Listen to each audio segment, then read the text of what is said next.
Annyeong, balik lagi di channel Kim Darlings. Di sini kita akan lanjut nih ngobrolin soal budget trip ke Korea ya. Cuma kan di episode sebelumnya nih kita udah bahas soal apa aja yang disiapin sebelum kita berangkat gitu kan. Nah, sekarang aku mau kasih tahu nih budget-budget yang akan dikeluarkan ketika kita udah di Korea. Oke, kita akan bahas soal budget transportasi di Korea. Tapi aku bahas dulu dari budget nih untuk transportasi dari Bandara Incheon dulu nih ke Seoulnya. Karena emang dari Incheon ke Seoul itu lumayan makan waktu ya. Karena emang jaraknya tuh nggak deket-deket banget gitu, lumayan banget. Nah, aku mau sharing nih, aku kemarin waktu terakhir ke Korea itu tuh naik apa dari bandara ke Seoul ya. Nah, jadi dari bandara ke tempat aku nginep, aku tuh naik namanya AREX atau kereta kayak komuter lain tapi untuk dari bandara sampai ke kota kayak gitu. Kayak kereta bandara gitu lah ya. Nah, AREX ini tuh ada dua jenis, yaitu ada AREX yang express sama AREX yang all stop. Untuk yang express itu tuh kayak langsung nih dari bandara Incheon ke Seoul Station, langsung ke tengah-tengah tuh. Nah, kalau yang satu lagi yang all stop itu tuh dari Incheon bisa mampir kemana jadi tuh ada berhentinya lah. Jadi kalau misalnya kalian gak buru-buru banget, sebenarnya bisa aja pakai yang all stop sih. Untuk harganya nih, kalau yang RX Express yang langsung ke Seoul Station itu tuh sekitar 9.500 won atau kurang lebih 112.000 rupiah ya per tap, sekali tap gitu. Nah, kalau harga yang RX All Stop atau yang berhenti itu tuh sekitar 4.150 sampai 4.750 won atau kurang lebih 49.000 sampai 57.000 rupiah. Jadi kayak setengahnya gitu harganya kurang lebih. Dan kemarin karena aku emang nggak buru-buru banget, jadi aku pakainya yang RX All Stop. Kak, kalau misalkan nggak mau naik kereta bisa naik apa? Nah, aku mau kasih tahu nih pilihan transportasi dari bandara ke kota itu selain naik kereta bisa naik apa. Jadi tuh bisa sebenarnya ada pilihan lain, yaitu naik bis yang dari bandara atau naik taksi. Nah, kalau yang bis bandara itu atau airport bus itu tuh sekitar 17.000 won sekali naik ya, atau 200 ribuan rupiah. Cuman itu enaknya adalah ya udah duduk manis say ya kan, tinggal duduk menikmati jendela bis ya, ngeliat pemandangan dari Incheon ke Seoul gitu kan, bener-bener tinggal duduk aja, nggak usah ribet-ribet lagi gitu kan. Atau pilihannya kalau kalian pengen yang lebih eksklusif lagi nih, bisa naik taksi, itu bakal lebih cepet lagi nyampe ke Seoulnya ya, tapi harganya adalah 50 sampai 60 ribu won, tergantung kalian tuh mau ke daerah mana gitu ya, kayak sekitar ya lebih dari 600 ribu lah kalau dirupiahin ya bang, agak mahal taksi di Korea ya. Tapi kalau misalnya kalian emang buru-buru banget, naik taksi sih sebenarnya paling best sih, karena ya paling cepet gitu. Ya balik lagi sih, namanya taksi tergantung macet apa enggak ya. Kalau makin macet ya berarti makin mahal. Tapi aku ada cerita lucu nih soal naik taksi. Jadi aku dulu pernah naik taksi dari bandara untuk ke Seoul ya, karena emang waktu itu sempat ada harus buru-buru ke Seoulnya. Itu kan aku naik taksi nih, langsung diarahin ke daerah yang emang tempat taksi ngetem gitu lah ya. Di bandara Incheon emang rapi banget soalnya. Nah, aku tuh shock banget karena taksi yang aku naikin itu tuh mobilnya bukan sedan biasa guys, Hyundai Ioniq, mobil listrik tuh jadi taksi. Keren bener lah pokoknya. Agak culture shock dikit ya, kayak wow, naik taksinya agak-agak mobil listrik yang mewah banget nih kalau di Indonesia, tapi di Korea jadi taksi. Oke, lanjut, kita masih bahas soal transportasi, tapi ini adalah daily-nya ya, atau di dalam Seoul-nya nih kita bisa naik transportasi apa aja. Nah, untuk transportasi sehari-hari kita tuh bisa naik Tayo atau bis ya, atau naik subway. Dan ini aku lupa ngomong dari awal ya, jadi kita harus siapin yang namanya T-Money ya. Ini tuh kayak kartu e-money atau flashnya di Korea gitu, karena emang bayarnya pakai itu, pasti kita ngetap harus pakai T-Money. Dan beli kartunya itu tuh bisa di minimarket atau bisa di marketplace juga udah banyak sih. Dan juga nih top up-nya bisa di stasiun subway, bisa di minimarket juga. Nah, harganya berapaan sih untuk sekali tap? Nah, untuk bis Tayo ini nih sebenarnya harganya tuh macam-macam ya, tergantung warna bisnya. Ada bis yang warna merah, ada yang bis warna hijau, ada yang warna biru gitu ya. Cuman kurang lebih itu tuh sekitar 1.200-an won lah sekali tap. Nah, itu sekitar 14 ribuan rupiah.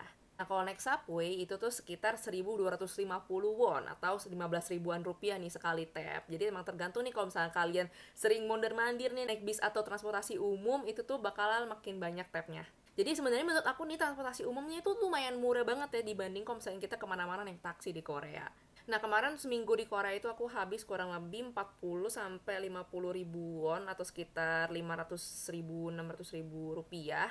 Nah, itu tuh karena sering jalan-jalan naik busway sama naik kereta nih. Jadi kalau misalkan emang pengen nyirit bisa banget jalan kaki sebenarnya. Karena emang menurut aku ya, jalanan di Seoul tuh enak banget buat jalan kaki, bener-bener buat pedestrian itu nyaman banget. Nah, aku punya beberapa tips nih untuk teman-teman yang mau naik transportasi umum di Korea. Yang pertama, seperti di Indonesia lah ya, sama ya, hindari jam sibuk pulang kerja atau berangkat kerja. Nah, kalau di Korea nih jam sibuknya itu tuh sekitar jam 8 sampai jam 9 pagi, jam berangkat kerjanya ya. Nah, untuk jam pulangnya itu sekitar jam 6 sampai jam 7 malam di Korea untuk weekday-nya ya atau hari kerja, karena itu rame banget, say gila itu rame banget. Kalau misalkan kalian coba naik di jam-jam sibuk itu, kalian akan berasa bukan naik di Myeongdong Station atau di Hongdae Station ya, kayak naik di Manggarai. Itu beneran kayak di dalam sama mepet-mepetan juga gitu.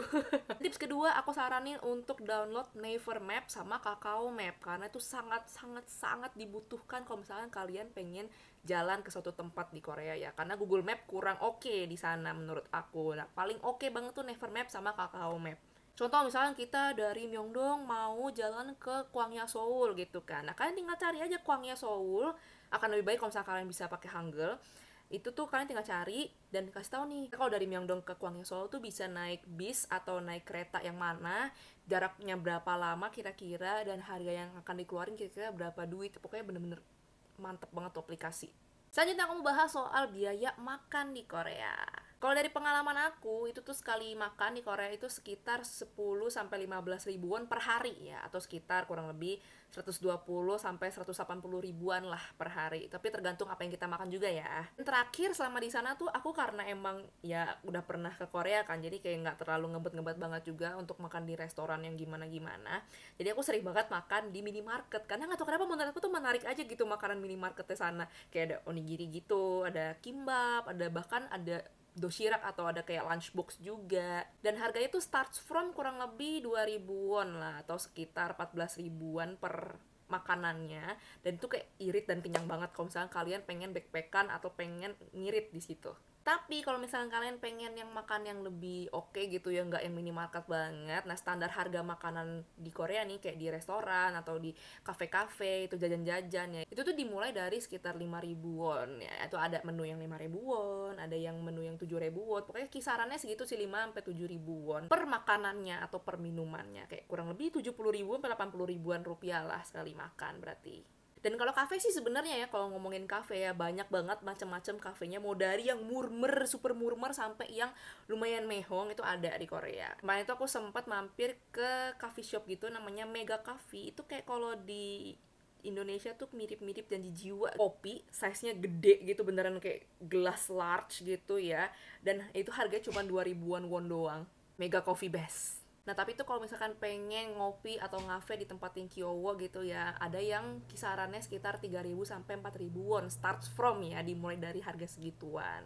Nah, enaknya nih makan di restoran di Korea itu adalah kita nggak usah pesan minum lagi, karena kita udah dapat free komplimen air minum yang bisa direfill. Jadi itu emang udah dapat air minum gratis, air putih. Contoh aku pernah makan kayak di resto gitu, itu aku habis sekitar 8 ribu won satu orang. Itu tuh udah include nasi, terus aku pesen jayuk bokem, terus kayak dapat kuah yang kayak mirip-mirip miso soup gitu, dan juga udah dapat free water yang tadi aku bilang. Itu kayak kuatnya kurang lebih 90 ribuan sekali makan lah ya kalau dirupiahin. Nah, untuk 1 minggu di Korea kemarin itu aku makan dan kafe-kafean itu tuh habis sekitar 100 sampai 140 ribu won, atau sekitar 1,2 sampai 1,6 jutaan lah kalau dirupiahin. Itu kayak menurut aku sih masih oke lah harganya. Next, budget yang aku keluarin pas di Korea kemarin itu adalah untuk tiket fan meeting. Jadi sebenarnya ini optional ya, cuman aku mau sharing aja karena aku sebenarnya belum pernah officially bilang ini ke teman-teman, tapi aku beli tiket fan meeting yang EXO kemarin tuh dibantu sama semacam kayak calo gitu ya, karena emang ya kalian tahu sendiri kan kalau tiket EXO nih penjualan tiketnya, war tiketnya tuh gila banget, apalagi kalau di Korea itu kayak nggak nyampe sedetik udah habis, mohon maaf nih.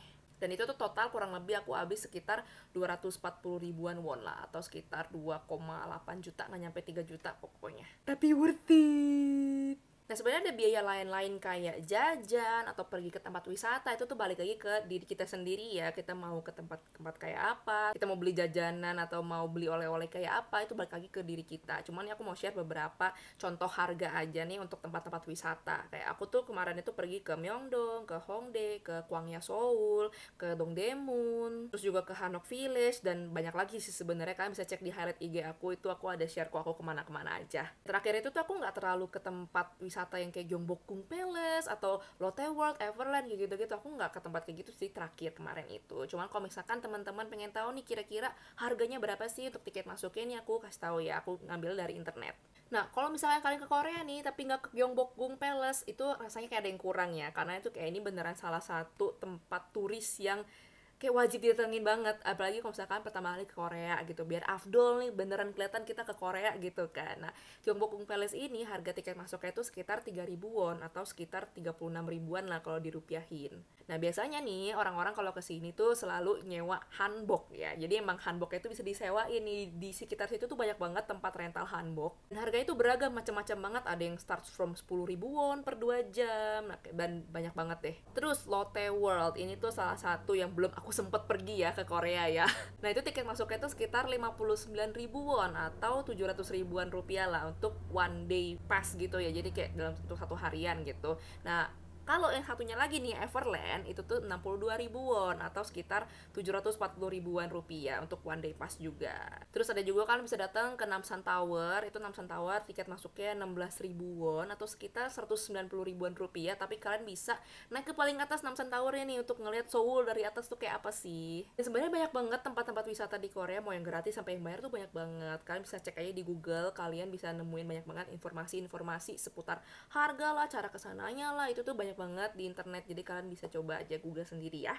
Kira-kira seperti itu budget aku pergi ke Korea selama seminggu. Mungkin kalian bisa kira-kira sendiri lah ya dari penjelasan aku di sebelum-sebelumnya ini, kira-kira untuk budget kalian ke Korea itu berapa. Karena ya balik lagi disesuaiin sama kebutuhan masing-masing ya. Kalau misalkan kalian ada pertanyaan nih seputar trip ke Korea, boleh banget langsung aja komen di bawah. Aku akan coba bales, aku akan coba kasih info kalau misalkan ada yang ketinggalan. So make sure to comment, atau misalkan kalian suka dengan konten ini, boleh banget di like dan di share ke teman-teman kalian, boleh ke keluarga kalian, boleh. Kalau misalkan kalian pengen nonton konten-konten aku yang lainnya, bisa juga di subscribe, di tombol subscribe di bawah ini biar gak ketinggalan. Thank you banget yang udah nonton video aku kali ini. See you di konten selanjutnya. Annyeong, semoga terbantu ya.